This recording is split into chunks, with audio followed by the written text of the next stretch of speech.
Welcome to the जी के objective biology channel. आपका अपना चैनल, इसको सब्सक्राइब कर लें ताकि लेटेस्ट वीडियो की नोटिफिकेशन आपके नोटिफिकेशन बॉक्स में मिल जाए। तो आज हम डिस्कस करने वाले हैं मार्था चाज एक्सपेरिमेंट। ठीक है जी, हर्शे एंड मार्था चाज एक्सपेरिमेंट बहुत ही बढ़िया एक्सपेरिमेंट है, जिन्होंने प्रूव कर दिया था कि भाई डीएनए ही जेनेटिक मटेरियल है। तो Hershey and Chase experiment commonly बोलते हैं, जैसा कि टाइटल में भी आपने देखा होगा। तो इन्होंने किस चीज़ पे काम किया था भैया? They worked with the viruses that infect bacteria. तो इन वायरसेस को हम कहते हैं बैक्टीरियोफाज। फाज मतलब होता है वायरस, और बैक्टीरिया क्योंकि ये बैक्टीरिया पे एक्ट करता है, तो ये मीनिंग है बैक्टीरियोफाज का। अच्छा, तो the bacteriophage attaches to the bacteria, सही बात है, and its genetic material then enters the bacterial cell. जब अटैच करेगा उसके बाद वो जेनेटिक मटेरियल को अंदर डाल देगा बैक्टीरिया के। तो the bacterial cell treats the viral genetic material as if it was its own. सही है, क्योंकि जीन्स का तो पता लगाना बड़ा मुश्किल है, तो वायरस का जो डीएनए और आरएनए जो भी है वो बैक्टीरियल जीनोम में जाके इनकॉर्पोरेट हो जाएगा। तो सब्सिक्वेंटली मैन्युफैक्चर्स मोर वायरस पार्टिकल। तो वायरस की जो स्ट्रेटेजी है होस्ट की मशीनरी से रेप्लिकेट करता है, तो वो हो जाएगा। तो अभी तक जनरल चल रहा है। उसके बाद कह रहे हैं कि Hershey and Chase worked to discover whether it was protein और DNA from the viruses that entered the bacteria. अब यहाँ पे हर्शे और चेज ये देखना चाह रहे थे कि भाई वायरस के अंदर से क्या चीज जा रहा है बैक्टीरिया में, क्या चीज जा रहा है बैक्टीरिया के अंदर, तो ये कैसे डिस्कवर करें। इसको डिस्कवर करने के लिए इन्होंने रेडियो एक्टिविटी की हेल्प ली। ठीक है, so they have taken the help of radioactivity. अब देखो, इन्होंने कुछ वायरस को ग्रो किया एक मीडियम पे ही, ठीक है, that contained radio active phosphorus.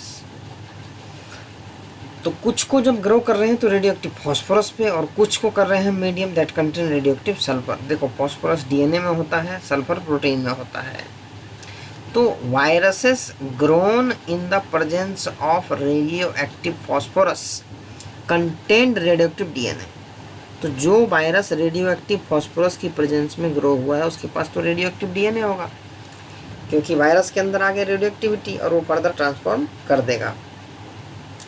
तो अब क्या है, but not radio active protein. अब इसमें प्रोटीन के अंदर रेडियो एक्टिविटी नहीं होगी क्योंकि डीएनए में ऑलरेडी है, और प्रोटीन के लिए किस में चाहिए, सल्फर में। तो यहाँ सिर्फ क्या था, फॉस्फोरस में।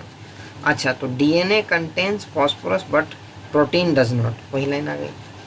तो similarly viruses grown on radio active sulphur. अब जो वायरस रेडियो एक्टिव सल्फर पे ग्रो किए थे कंटेन रेडियो एक्टिव प्रोटीन, इनके पास रेडियो एक्टिव प्रोटीन थी but not radio active DNA. अब इनके पास रेडियो एक्टिव डीएनए नहीं है because DNA does not contain sulphur. तो सल्फर प्रोटीन में होता है, फॉस्फोरस डीएनए में होता है। क्लियर हो गया। उसके बाद क्या था कि अब हम देख लेते हैं, यहाँ से समझेंगे। ये देखो, infection, blending and centrifugation, 3 steps थे इनके पास। ये बैक्टीरियोफाज है। अब इस डायग्राम को देखो तो radio active 35S labelled protein capsule. तो इस वाले केस में क्या है कि तुम्हारा जो प्रोटीन है उसको लेबल किया गया है। इस वाले में क्या है, तुम्हारे डीएनए को लेबल किया गया। तो इसके अंदर डीएनए दिख रहा है, ये रेडियो एक्टिविटी शो है, इसके अंदर रेडियो एक्टिव है ये, और इसके अंदर तुम्हारा प्रोटीन के अंदर रेडियो एक्टिविटी है। अब दोनों से इन्फेक्शन कराया जाएगा। ठीक है जी, इन्फेक्शन कराएंगे तो जेनेटिक मटेरियल दोनों का अंदर आ रहा है, अंदर आ रहा है। ब्लेंडिंग कराएंगे, ठीक है, ये ब्लेंड हो गए। उसके बाद सेंट्रीफ्यूज करा के 2 अलग अलग लेयर बन जाएगी। तो अब देखो, जो बैक्टीरिया ऐसे वायरस से इन्फेक्ट किए गए जो कि रेडियो एक्टिव डीएनए था, तो उस बैक्टीरिया के अंदर से रेडियो एक्टिविटी डिस्कवर हुई। लेकिन जिसमें रेडियो एक्टिव प्रोटीन था उसके अंदर, बैक्टीरिया के अंदर कोई रेडियो एक्टिविटी नहीं थी। लेकिन वायरस में as it is radioactivity थी। और जो डीएनए वाला था तुम्हारा, इस केस में वायरस के अंदर no radioactivity detected in supernatant. Supernatant मतलब होता है जैसे नीचे कुछ बैठ गया पैलेट, तो ऊपर वाला जो पोर्शन होता है पानी पानी सा होता है, उसको सपर्नेटेंट बोलते हैं। क्योंकि जब सेंट्रीफ्यूगेशन करेंगे तो बैक्टीरिया जो मास होती हैं बैक्टीरिया, वो नीचे की तरफ पैलेट बन जाती हैं और ऊपर वायरस रह जाते हैं। तो ये थी टोटल कहानी तुम्हारे इस एक्सपेरिमेंट की। इसकी अब हम थ्योरी को पढ़ लेते हैं। तो radioactive phages were allowed to attach to E coli bacteria, ठीक है। Then as the infection proceed the viral coats were removed from the bacteria by agitating them in a blender. सही बात है, रिमूव कर देंगे coat. तो the virus particles were separated from the bacteria by spinning them in a centrifuge. अच्छा जी, ये clear हो गया। अब ये जो 4-5 लाइनें दे रखी हैं, बड़ी इंपॉर्टेंट लाइनें हैं और सारी की सारी कहानी यहीं पे है। तो देखो, bacteria which was infected with viruses that had radio active DNA were radio active. जिनके पास रेडियो एक्टिव डीएनए था, ऐसे वायरसों ने अगर इन्फेक्ट किया तो बैक्टीरिया के अंदर रेडियो एक्टिविटी आ जाएगी, indicating that DNA was the material that passed from viruses to the bacteria. अच्छा जी, तो bacteria that were infected with viruses that had radioactive protein were not radioactive. अगर वायरस के अंदर रेडियोएक्टिव प्रोटीन है तो बैक्टीरिया में जो ट्रांसफॉर्मेशन होगी उसमें कोई रेडियोएक्टिविटी नहीं होगी।